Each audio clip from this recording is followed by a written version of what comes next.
नित्या अपने पति धीरज और ससुर अंकुश के साथ रहती है। नित्या की शादी के पहले ही उसकी सास का स्वर्गवास हो चुका था। नित्या और धीरज के बीच इतना कुछ ठीक नहीं होता। धीरज, बेबी ये देखो ना, क्या मैं ये गाउन ऑर्डर करूं? इसे पहनकर तो मैं कितनी हॉट और सेक्सी लगूंगी ना। तुम तो पागल ही हो जाओगे। नित्या प्लीज, मेरे दिमाग का दही मत करो। ओके, तो फिर मैं तुम्हारे दिमाग का पनीर करती हूँ। नित्या प्लीज, अपनी ये बकवास और बेफिजुल की बातें बंद करो। ओए जाओ यहाँ से, मुझे आराम करने दो। Idiot nonsense. धीरज की बातों का नित्या को बहुत बुरा लगता है। वो हॉल में जाकर रोने लगती है। तभी वहां पर उसके ससुर अंकुश आते हैं। क्या हुआ नित्या बहू, तुम क्यों रो रही हो? पापा जी, धीरज और मेरी शादी को अब पूरे 6 महीने होने को आए हैं, लेकिन उसने मुझसे आज तक ठीक से बात भी नहीं की है। आई नो ये शादी एक समझौता है। आप और मेरे पापा बिजनेस फ्रेंड्स हैं, इसीलिए ये शादी कराई थी। नहीं नित्या बहू, ऐसा मत सोचो। धीरज पहले से ही अपनी फीलिंग्स को एक्सप्रेस नहीं कर पाता है, इसीलिए उसे थोड़ा वक्त लगता है। थोड़े दिनों के बाद अचानक से अंकुश एक जवान लड़की मोना के साथ शादी करके घर आता है और उन दोनों को देखकर नित्या और धीरज एकदम से शॉक हो जाते हैं।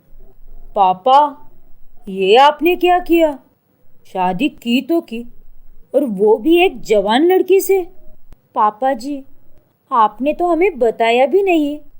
अरे सब कुछ इतना जल्दी हो गया कि क्या बताऊं।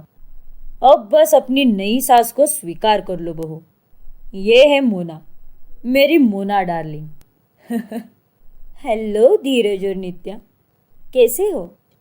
अरे धीरज, तुम तो अपने पापा से भी ज्यादा हैंडसम हो। हाँ? Thank you Mona ji. नित्या को अपनी नई सास मोना कुछ ठीक नहीं लगती, क्योंकि वो धीरज से कुछ ज्यादा ही चिपकने लगती है। अगले दिन सुबह, बस मैं ये जूस और नहीं पीऊंगा। लेकिन धीरज, चलो धीरज बेटा, ऑफिस के लिए देरी हो रही है। Bye Mona darling. Bye Anki baby. Dheeraj उस जूस को आधा छोड़कर ही चला जाता है और जब नित्या किचन में कुछ लेने जाती है, तभी मोना धीरज का वो झूठा अधूरा छोड़ा हुआ जूस पीती है। वाह, धीरज के हाथों ने छुआ है इस ग्लास को, उससे इस जूस का टेस्ट और भी ज्यादा बढ़िया हो गया है। उतने में वहां पर नित्या आती है और वो मोना को धीरज का झूठा जूस पीते हुए देख लेती है और वो हैरान रह जाती है। मम्मी जी, ये आप क्या कर रही है? आप मेरे पति का झूठा जूस क्यों पी रही है? हाँ तो कोई गुनाह कर लिया क्या मैंने? चुड़ैल कही की। अरे धीरज मेरा सौतेला बेटा हुआ तो क्या हुआ, बेटा तो है ना। बेवकूफ कही की। जाओ अब यहाँ से अपनी मनहूस शक्ल लेकर। नित्या को मोना का ये अजीब बर्ताव बहुत खटकता है। आधी रात में अचानक से अंकुश की आंख खुल जाती है। तब वो मोना को कमरे से गायब देखता है। अरे ये मोना कहाँ चली गई? मोना, मोना डार्लिंग, स्वीटहार्ट तुम कहाँ चली गई हो? अंकुश को छत से मोना और किसी आदमी के हंसने की आवाज आती है। ये क्या? ये आवाज तो छत से आ रही है और ये आदमी की हंसने की आवाज है। आवाज तो सुनी हुई लग रही है। अंकुश जब छत पर जाता है तब वो देखता है कि मोना छत पर अपने फोन में एक कॉमेडी शो देख रही है और वो आदमी के हंसने की आवाज फोन में से आ रही थी। क्या तुम भी एंकी बेबी, मुझे तो तुमने डरा ही दिया। लेकिन मोना, तुम इतनी रात गए यहाँ छत पर ये शो देखने के लिए आई हो? अंकुश बेबी, मुझे घर में बहुत घुटन महसूस हो रही थी, तो इसीलिए मैंने सोचा कि टेरेस पर आकर खुली और ताज़ी ठंडी हवा भी खा लूं और शो देखने का भी मज़ा उठा लूं।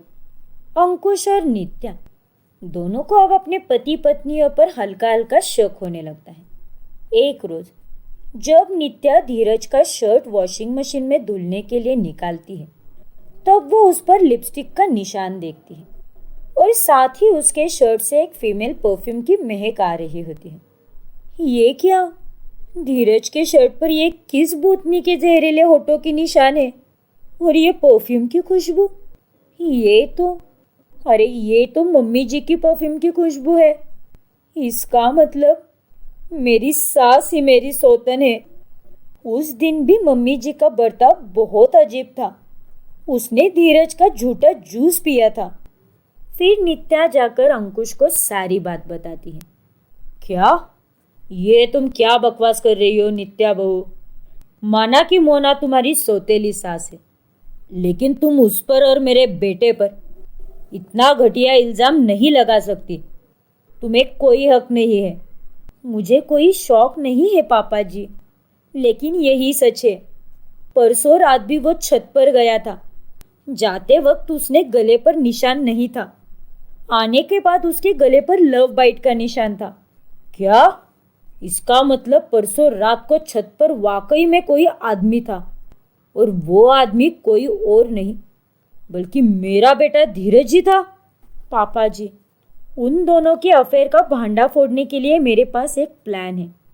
हम दोनों उन दोनों को बताएंगे कि हम कुछ दिनों के लिए कहीं जा रहे हैं। आप बिजनेस ट्रिप पर बता देना और मैं मायके बता दूंगी, और खाली घर देखकर वो मौके पर चौकत जरूर मारेंगे। ठीक है नित्या बहू। फिर नित्या और अंकुश ये प्लान बनाकर धीरज और मोना को झूठ बोलकर वहां से चले जाते हैं। मोना और धीरज को लगता है कि वो दोनों वाकई में कहीं चले गए हैं, इसीलिए अकेले घर में रहकर वो दोनों खूब रोमांस करते हैं। धीरज जानू, आज कोई भी नहीं है।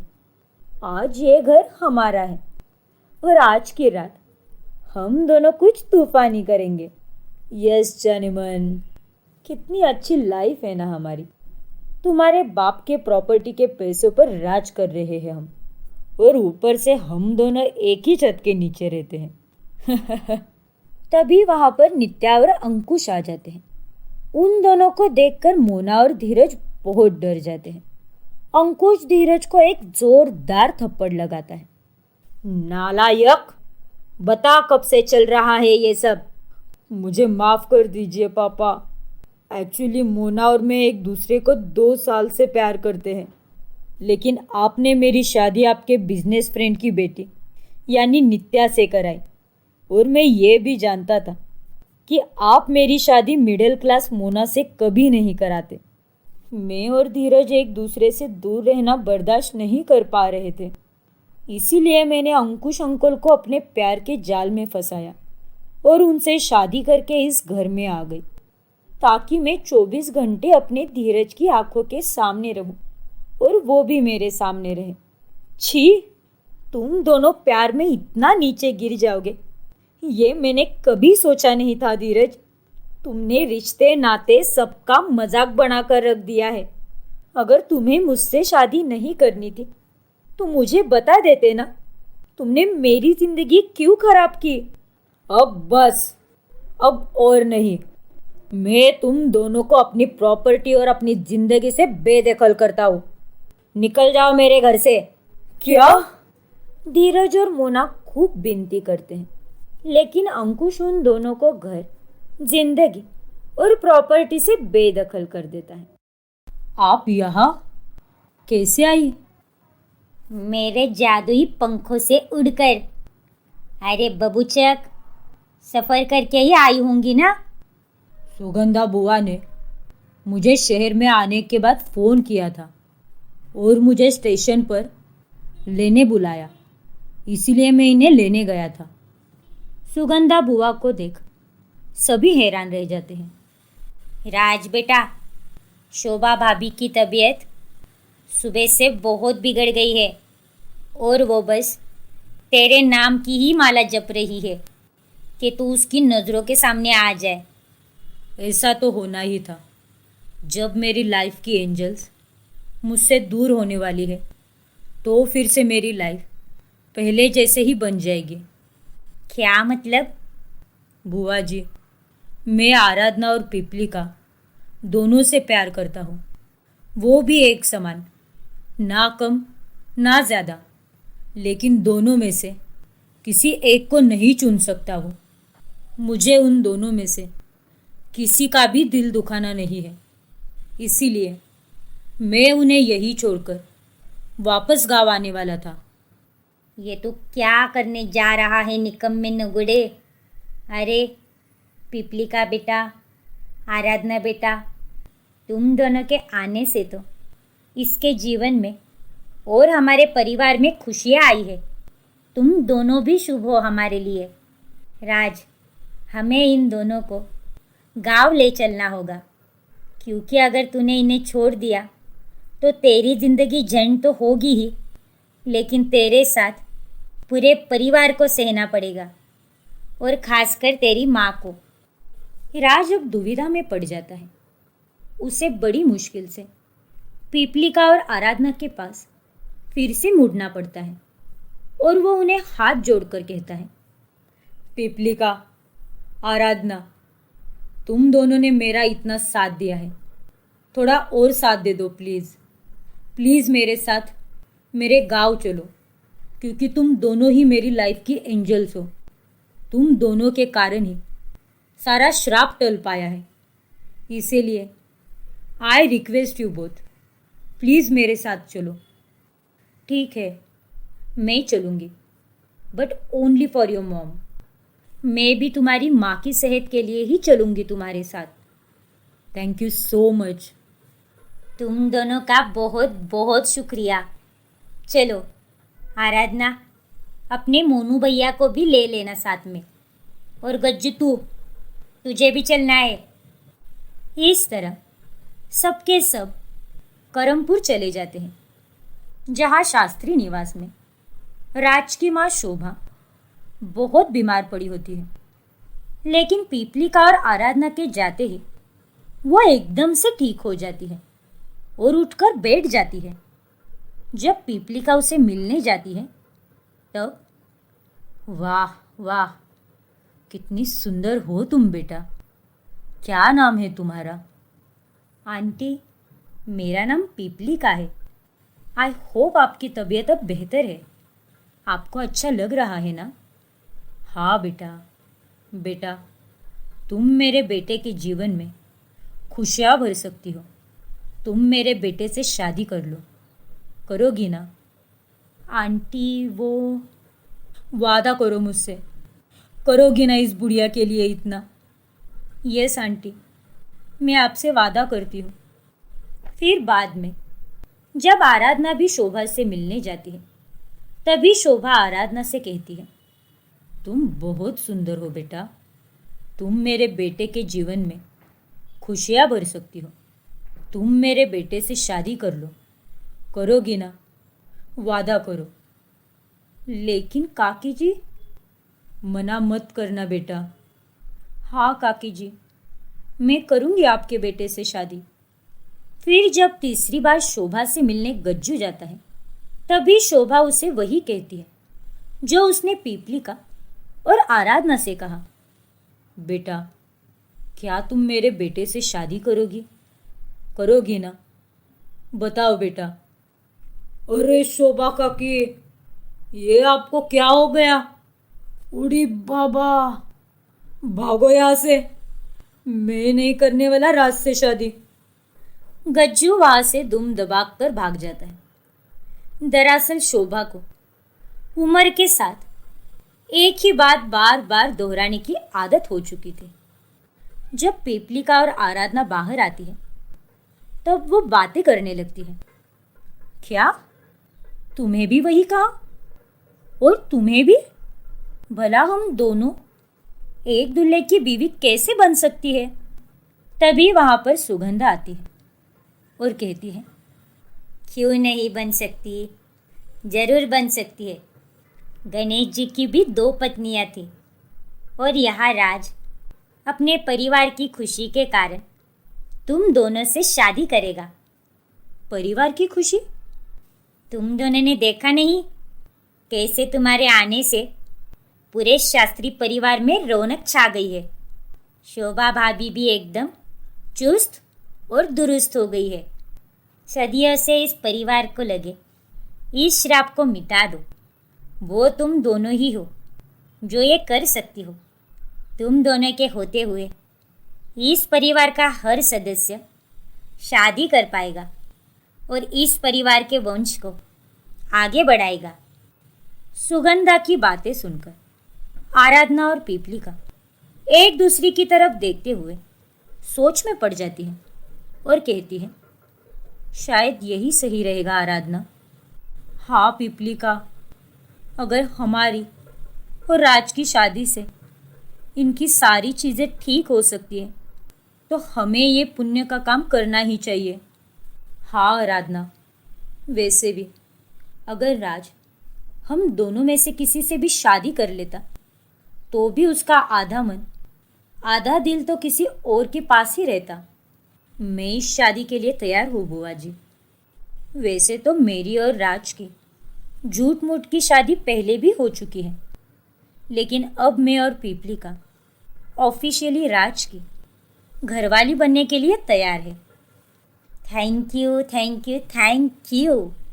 तुम दोनों के कारण अब मैं भी अपने प्यार के संग शादी कर पाऊंगी। लेकिन उसके लिए पहले तुम दोनों की शादी राज से करानी होगी। मैं आज ही पंडित जी से शुभ मुहूर्त निकलवाती हूँ। शुभ मुहूर्त निकलता है और राज वेड्स आराधना एंड पीपलिका के वेडिंग बोर्ड्स हर जगह लग जाते हैं। एक तरफ पीपलिका अपने कमरे में दुल्हन के रूप में सज संवर कर तैयार होती है, तो वही दूसरी तरफ आराधना भी अपने कमरे में दुल्हन का साज श्रृंगार करके तैयार होती है। अरे भाई, तैयार हुई कि नहीं दोनों दुल्हन? जल्दी जल्दी करो, मुहूर्त निकला जा रहा है। राज शादी के मंडप में दूल्हे के कपड़े में तैयार होकर दोनों का इंतजार कर रहा होता है। यार गज्जू, मुझे तो यकीन ही नहीं हो रहा कि मेरी शादी उन दोनों से ही हो रही है। तू सच में लकी है मेरे भाई। 6 महीने बाद तुम उस दिन शादी के मंडप से भाग क्यों गई थी? पीपलिका, वो दरअसल जब मैं तैयार होकर नीचे आ रही थी तभी मैंने तुम्हें तुम्हारे पापा से फ़ोन कॉल पर बात करते हुए सुना। नहीं पापा, आप चाहे जो भी कहें, मैं शादी तो राज से ही करूँगी। आई लव राज, उसके बिना मैं अपनी ज़िंदगी सोच भी नहीं सकती। आप चाहे कितने भी अमीर लड़कों की लाइन क्यों ना लगा दें, मैं सिर्फ और सिर्फ राज को ही चुनूंगी। कितना प्यार करती है ये राज से। नहीं, मैं राज पर भैया और मेरा बोझ नहीं देना चाहती।